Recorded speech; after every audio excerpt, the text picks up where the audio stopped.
Hello बच्चों, मैं पूजा चौधरी आज की कक्षा में आप सबका स्वागत करती हूँ। बच्चों, हम कक्षा 10 के भूगोल विषय को पढ़ रहे हैं और आज हम इसके तीसरे अध्याय को प्रारंभ करेंगे जिसका नाम है जल संसाधन और इसके पहले भाग का नाम है जल दुर्लभता और जल संरक्षण की आवश्यकता। तो शुरू करते हैं अध्याय 3 का भाग 1। बच्चों, पिछले भागों में हमने देखा कि किस प्रकार से संसाधन हमारी आवश्यकताओं की पूर्ति करते हैं और मनुष्य की प्रमुख आवश्यकताओं में से एक है जल यानी कि पानी। और पानी भी मानव के लिए क्या है? एक संसाधन ही है। और ऐसा इसलिए है क्योंकि जल के माध्यम से हमारी कई आवश्यकताओं की पूर्ति होती है। इस कारण हम इसे संसाधन की श्रेणी में रखते हैं। संसाधन का अर्थ क्या होता है? तो हमने जाना था कि जल उस प्रकार का संसाधन है जो हमारी यानी मनुष्यों की आवश्यकताओं की पूर्ति और अन्य प्राणियों की आवश्यकता की पूर्ति करता है। साथ ही साथ यह आर्थिक रूप से संभाव्य है, इसको बनाने के लिए तकनीक उपलब्ध है और यह सांस्कृतिक रूप से मान्य भी है। इस कारण जल मनुष्य के लिए, अन्य प्राणियों के लिए एक संसाधन का काम करता है।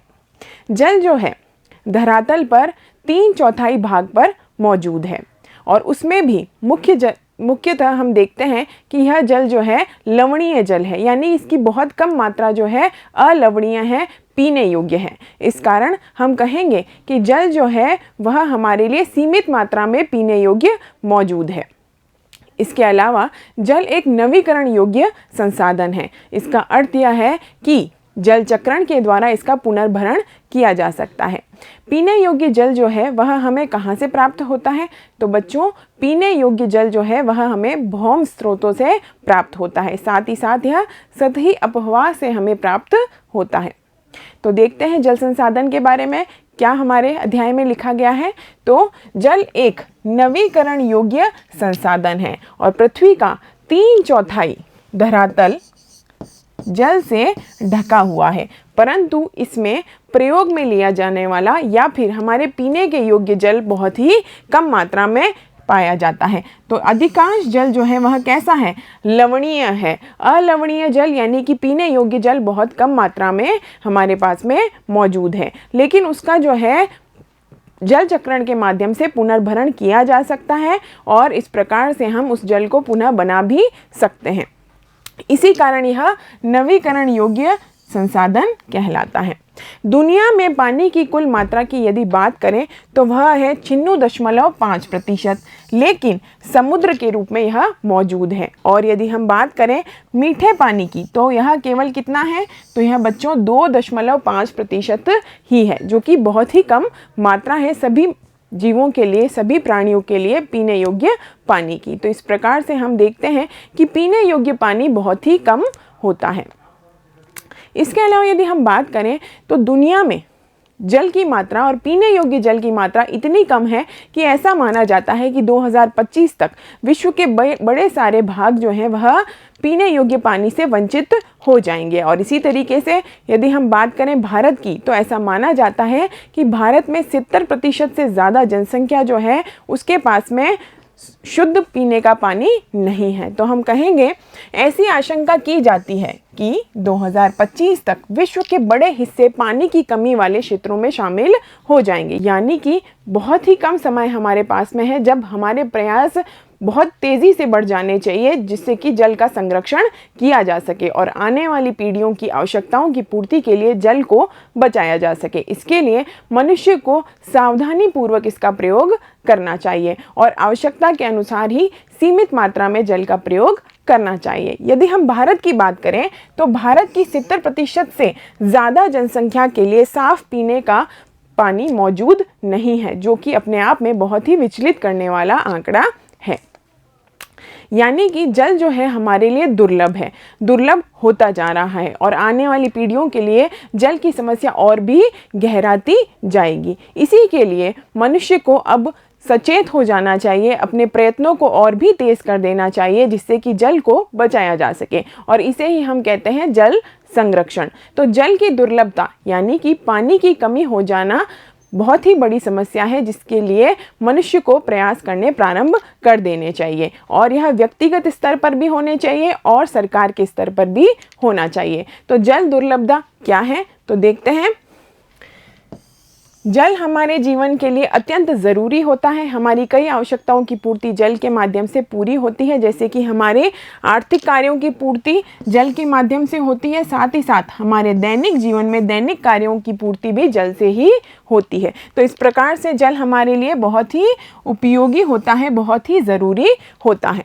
लेकिन जल की उपलब्धता समय के साथ में कम होती जा रही है। तो जल क्या है, धीरे धीरे कम होता जा रहा है और इसे ही कहेंगे हम जल की दुर्लभता। तो पानी की कमी हो जाना क्या कहलाता है, जल की दुर्लभता कहलाता है। और इसका उदाहरण है राजस्थान के मरुस्थलीय क्षेत्र, जहाँ पर पानी लेने के लिए महिलाएं सिर पर मटकी लेकर के पानी लेने कई किलोमीटर दूर जाती है, जिन्हें हम पड़िहारिन भी कहते हैं। तो यह क्या है, यह जल की दुर्लभता का ही उदाहरण है, जो कि राजस्थान के मरुस्थलीय क्षेत्रों में देखने को मिलता है, जहां पर जल की समस्या बड़ी ही विकराल समस्या है। तो यदि हमने हमारे प्रयासों को जारी नहीं रखा और उन्हें बढ़ाया नहीं, तो आने वाले समय में जल संकट और भी बड़ा हो जाएगा। तो हम कहेंगे जल दुर्लभता का अर्थ है पानी की कमी हो जाना।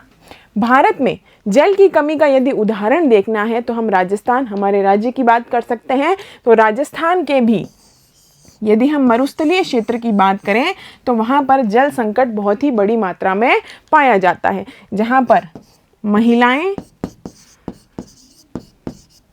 पणिहारी के तौर पर कई किलोमीटर पैदल चलकर जो है सिर पर मटके में पानी लेकर के आती हैं और अपनी आवश्यकताओं की पूर्ति करती हैं। इस कारण हम कहेंगे कि महिलाओं के स्वास्थ्य पर भी गलत असर इसका पड़ता है और उन्हें कई सारी समस्याओं का सामना भी करना पड़ता है। यानी कि जल जो है इनके लिए बहुत ही मुश्किल से प्राप्त होने वाली चीज़ बन गई है। तो इस प्रकार से हमें शहरों में रहते हुए, कस्बों में रहते हुए, गाँवों में रहते सभी जगह पर जल का संरक्षण करना चाहिए और सावधानी पूर्वक सीमित मात्रा में जल का प्रयोग करना चाहिए। यदि हम बात करें जल दुर्लभता के कारणों की, तो कौन से कारण जिम्मेदार हैं जल की दुर्लभता के लिए, तो हम कहेंगे मानवीय कारक बड़े पैमाने पर जल की दुर्लभता या जल की कमी के लिए जिम्मेदार हैं।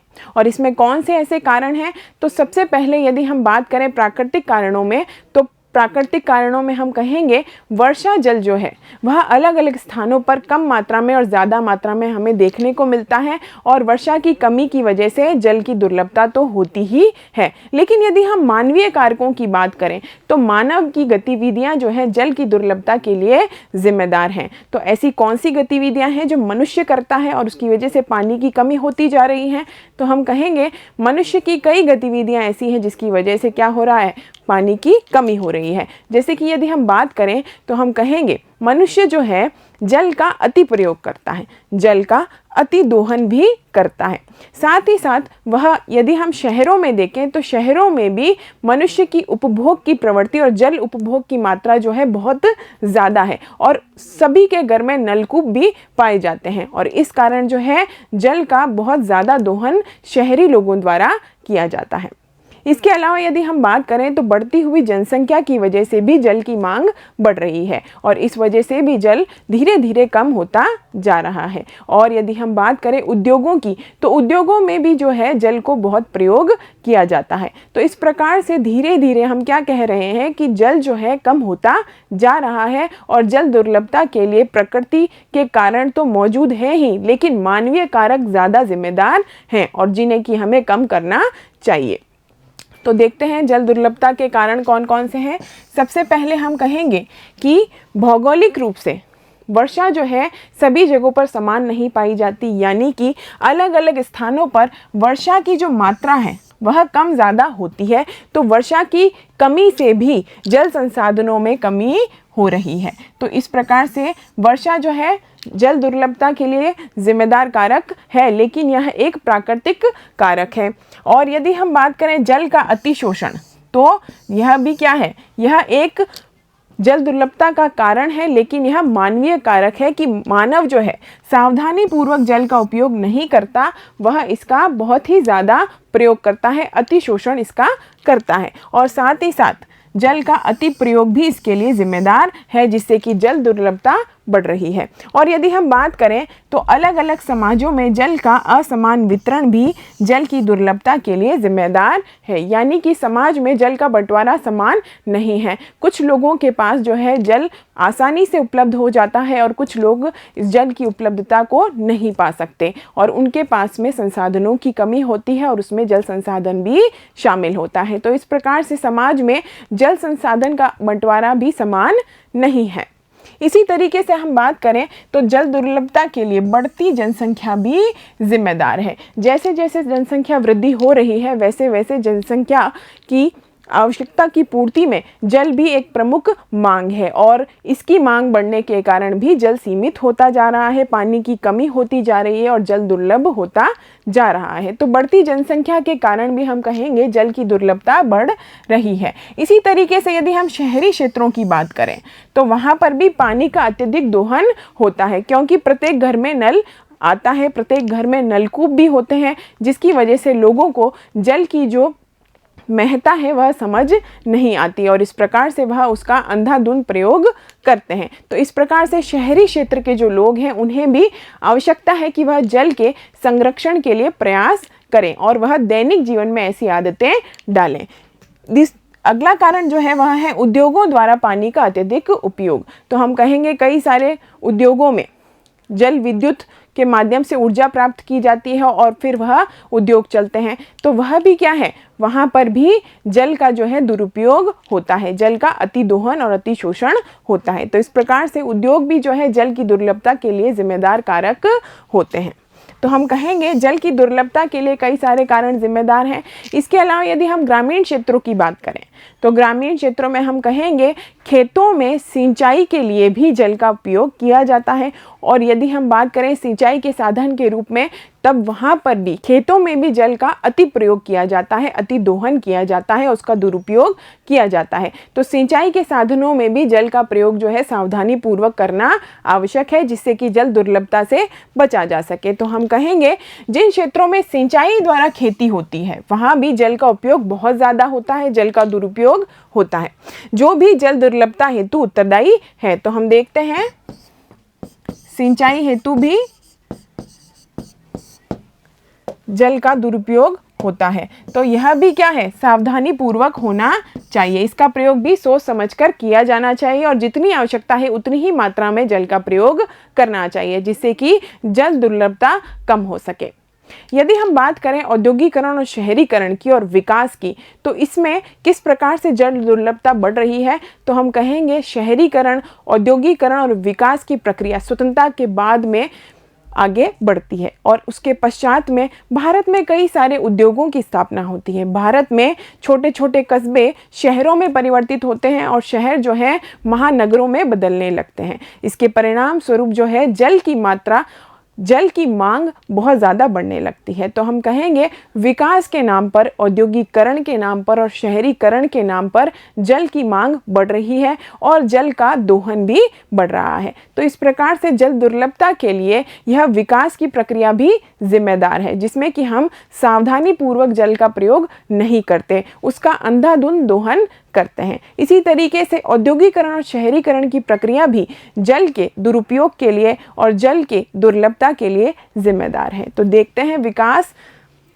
औद्योगिकरण और शहरीकरण जो कि स्वतंत्रता के बाद प्रारंभ होते हैं मुख्य रूप से। तो भारत में औद्योगिकरण, शहरीकरण और विकास आपस में जुड़े हुई प्रक्रियाएं हैं, जिसमें कि हम कहेंगे कि ये तीनों आपस में मिलकर भारत को आगे बढ़ाने के लिए, भारत को विकास के पथ पर आगे बढ़ाने के लिए आवश्यक थी। और ऐसा हुआ भी कि स्वतंत्रता के बाद में यह प्रक्रियाएं तेज हुई, लेकिन इन प्रक्रियाओं के साथ साथ हम कहेंगे जल का जो प्रयोग है वह हमने सावधानी पूर्वक नहीं किया, जिसकी वजह से हमारे सीमित जल संसाधन जो है और भी सीमित होते जा रहे हैं। तो भारत की स्वतंत्रता के पश्चात तेजी से औद्योगिकरण और शहरीकरण होने लगता है और इसके माध्यम से बड़े बड़े उद्योगों की स्थापना होती है और उद्योगों को चलाने के लिए अलवणीय जल की आवश्यकता होती है, यानी कि अलवणीय जल यानी कि जिसमें लवण ना हो। तो अलवणीय जल की आवश्यकता उद्योगों को चलाने के लिए जब पड़ती है तो उससे भी जल की दुर्लभता बढ़ती है और जल संसाधनों पर दबाव बढ़ता है। उद्योगों को चलाने के लिए ऊर्जा की भी आवश्यकता होती है, और यह ऊर्जा कैसे बनती है, तो यह ऊर्जा की पूर्ति भी जल विद्युत से ही होती है। तो यहाँ पर भी जल की आवश्यकता उद्योगों में पड़ने लगी, तो दोहरा प्रयोग जल का होने लगता है। बढ़ती जनसंख्या व शहरीकरण से जल और ऊर्जा की आवश्यकताओं में बढ़ोतरी हो रही है। तो शहरीकरण भी जल दुर्लभता के लिए जिम्मेदार है, और साथ ही साथ हम कहेंगे बढ़ती जनसंख्या भी जिम्मेदार है। विकास की प्रक्रिया में इसका असावधानी पूर्वक प्रयोग भी जिम्मेदार है, और औद्योगिकरण भी जिम्मेदार है। तो हम देख सकते हैं आए दिन महानगरों की तस्वीरें कि किस प्रकार से जल को पाने के लिए आम जनता के द्वारा जद्दोजहद की जाती है। लंबी कतारों में खड़े होकर के जल को प्राप्त करने के प्रयास आम जनता के द्वारा किए जाते हैं, जो किसका सूचक है, जल दुर्लभता का ही सूचक है।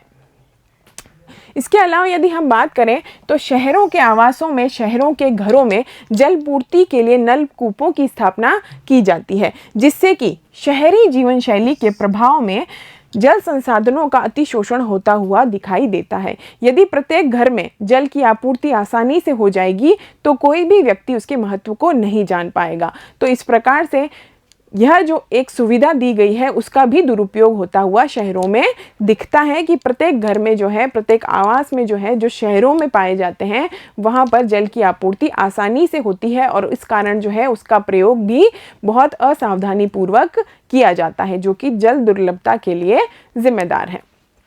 इसी तरीके से यदि हम बात करें तो जल की गुणवत्ता में गिरावट भी धीरे धीरे जल दुर्लभता के लिए एक कारण के रूप में हमें दिखाई देती है। यानी कि जल हमारे पास में मौजूद होता है, लेकिन उसकी गुणवत्ता इतनी गिर जाती है कि वह किसी भी कार्य में, प्रयोग में नहीं आ पाता, वह पीने योग्य भी नहीं रहता, वह उद्योगों में काम भी नहीं आता, और उससे सिंचाई भी नहीं हो सकती। तो इस प्रकार से जल की उपलब्धता होते हुए भी उसकी गुणवत्ता में गिरावट की वजह से जल दुर्लभ हो गया है। हमारी आवश्यकताओं की पूर्ति के लिए उसका प्रयोग नहीं किया जा सकता। जल दुर्लभता जल की खराब गुणवत्ता के कारण भी होती है, यानी धीरे धीरे जल की गुणवत्ता में कमी आती जाती है। लोगों की आवश्यकता के लिए प्रचुर मात्रा में जल उपलब्ध होने के बावजूद यह घरेलू और औद्योगिक अपशिष्टों, रसायनों, कीटनाशकों द्वारा प्रदूषित होता है। तो इसमें कई प्रकार के कीटनाशक, रसायन और अपशिष्ट पदार्थ मौजूद होते हैं, और मानव उपयोग के लिए यह खतरनाक हो जाते हैं। इस प्रकार से गुणवत्ता में गिरावट के लिए अपशिष्ट पदार्थ, यह कीटनाशक जिम्मेदार होते हैं, जिसकी वजह से मानव इस जल का प्रयोग नहीं कर सकता, और यदि वह इसका प्रयोग करता है तो वह उसके जीवन के लिए खतरा बन सकता है। तो इस कारण जल की गुणवत्ता में गिरावट भी जल की एक प्रमुख समस्या है, जल संसाधन की एक प्रमुख समस्या हमारे सामने पाई जाती है। और इसका उदाहरण है भारत की नदियाँ। भारत की नदियों में यह अपशिष्ट पदार्थ जो उद्योगों से निकलते हैं, यह रसायन और कीटनाशक जो है छोड़ दिए जाते हैं, जिसकी वजह से हमारी नदियां जो है प्रदूषित होती जा रही हैं, और उसका जल जो है हमारे पीने योग्य नहीं बच रहा। और इसमें भी हम बात कर सकते हैं छोटी छोटी सरिताओं की, और हम बड़ी बड़ी नदियों की बात भी कर सकते हैं, जो कि जहरीली धाराओं में परिवर्तित हो गई हैं। और इसमें हम उदाहरण के रूप में हमारी गंगा नदी की बात कर सकते हैं और यमुना नदी की बात कर सकते हैं, जो कोई भी अब शुद्ध नहीं बची है। तो आप देख सकते हैं यह हमारी गंगा नदी का दृश्य है कि यहाँ पर किस प्रकार से प्रदूषण के माध्यम से पूरी गंगा नदी जो है दूषित होती जा रही है। हालांकि सरकार के द्वारा इसको स्वच्छ बनाने के प्रयास भी किए जा रहे हैं, लेकिन व्यक्तिगत स्तर पर भी हमें प्रयास करने चाहिए कि हमारी छोटी सरिताएं भी इस प्रदूषण से बच सकें और बड़ी नदियाँ भी इस प्रदूषण से बच सकें। इसके अलावा यदि हम बात करें बढ़ती जनसंख्या की, कृषि आधुनिकीकरण, नगरीकरण और औद्योगिकरण का भारत की नदियों पर अत्यधिक दुष्प्रभाव पड़ा है। यानी कि विकास के नाम पर तो हमारी नदियां प्रदूषित हो ही रही हैं, इसके अलावा कृषि का आधुनिकीकरण, बढ़ती जनसंख्या और औद्योगिकरण, नगरीकरण का भी भारत की नदियों पर गलत असर पड़ा है, अत्यधिक दुष्प्रभाव पड़ा है, और यह हर दिन जो है बढ़ता ही जा रहा है। इससे संपूर्ण जीवन, संपूर्ण प्राणियों का जीवन जो है खतरे में दिखाई देता है। अतः अब समय की मांग है कि क्या प्रारंभ किया जाए, जल संरक्षण के लिए व्यक्तिगत स्तर पर प्रयास प्रारंभ किए जाएं, अन्यथा यह जल दुर्लभता और भी बढ़ती जाएगी और सतत पोषणीय विकास जिसकी बात हम करते हैं वह संभव नहीं हो पाएगा, और हम आने वाली पीढ़ियों के लिए जल की मौजूदगी नहीं सुनिश्चित कर पाएंगे। तो इस प्रकार से जल को बचाने की आवश्यकता है, जल को प्रदूषण मुक्त करने की आवश्यकता है और जल का सुविधा पूर्वक होने के साथ साथ सावधानी पूर्वक प्रयोग भी करना आवश्यक हो गया है और इसका सीमित उपयोग करना अब प्रारंभ करना चाहिए। तो हम कहेंगे समय की मांग बन गई है कि अब अपने जल संसाधनों का हम संरक्षण करें, उनका प्रबंधन करें, स्वयं को स्वास्थ्य संबंधी खतरों से बचाएं, खाद्यान्न सुरक्षा, अपनी आजीविका और उत्पादक क्रियाओं की निरंतरता को सुनिश्चित करें और हमारे प्राकृतिक परितंत्रों को निम्नीकृत होने से बचाएं। तो इस प्रकार से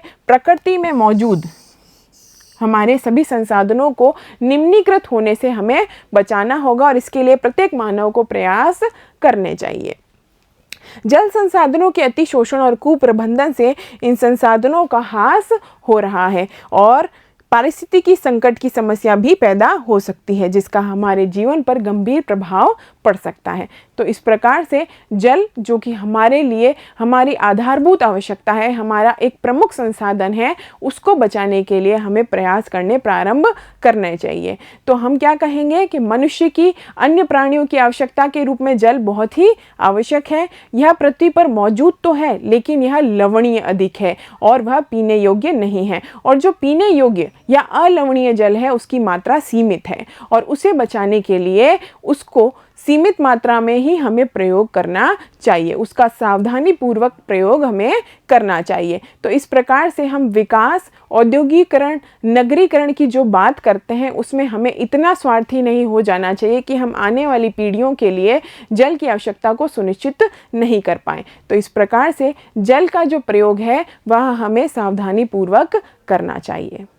तो अध्याय 3 के भाग 1 में हमने जाना जल क्या है, जल संसाधन क्यों है, जल संसाधन के साथ में जल की दुर्लभता क्या है, उसके लिए प्राकृतिक कारण कौन से हैं, मानवीय कारक किस प्रकार जिम्मेदार हैं।